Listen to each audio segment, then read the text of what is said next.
Eric Shawn, Fox News. Ambassador, when will Vladimir Putin stop his war crimes? When will you stop this obscene assault against Ukraine?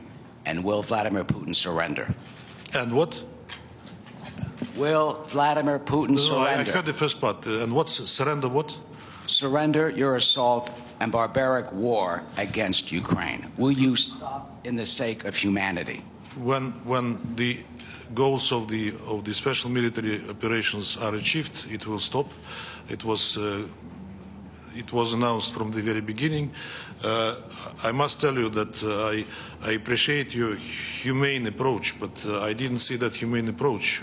In all these 8 years, when Ukrainian forces, Ukrainian armed forces and radicals were shelling and bombing Donetsk and Lugansk without any reproach, basically any reproach from the international community, from the no comments from the UN officials on that issue.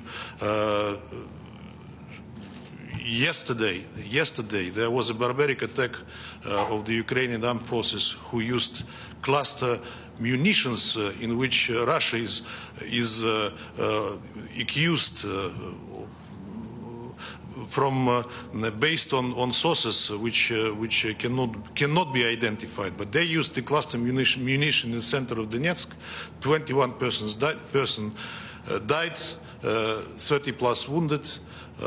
No comments. I was looking through news, including Western media today. I didn't come across a single article on that barbaric attack. Yesterday, Secretary General made a stakeout. He didn't say a word on that attack. Only when asked a question, he said that if that was deliberate, it is condemnable.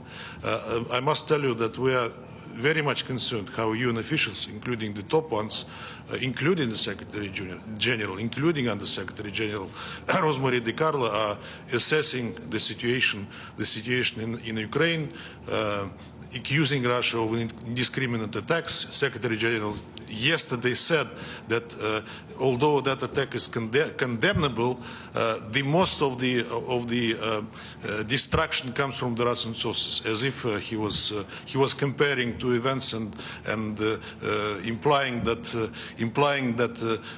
that attack didn't deserve condemnation. Ambassador, it's Pamela Falk from CBS News, as you know. My question is about a ceasefire. What would it take for Russia to have an overall, not just humanitarian ceasefire? What does Ukraine need to do? And what's in your resolution? What are you proposing on humanitarian corridors? Thank you. I cited a few things obvious for a humanitarian resolution. You will see it soon, shortly, because it will be published. For an overall ceasefire. Negotiated ceasefire. Of course, it should be negotiated.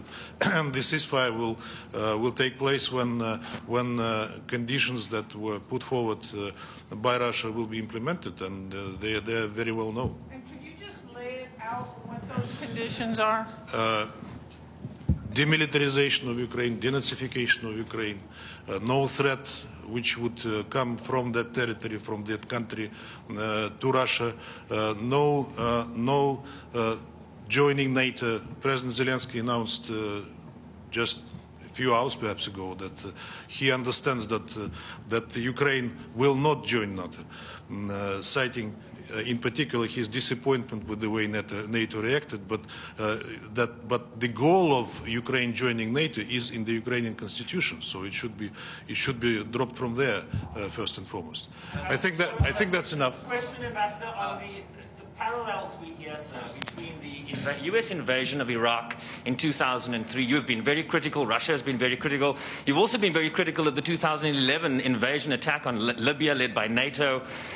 Are there parallels between what the U.S. did in 2003 and the unilateral actions we are seeing from Russia and the criticism that is being leveled against UN officials that are simply seeking to defend the UN Charter?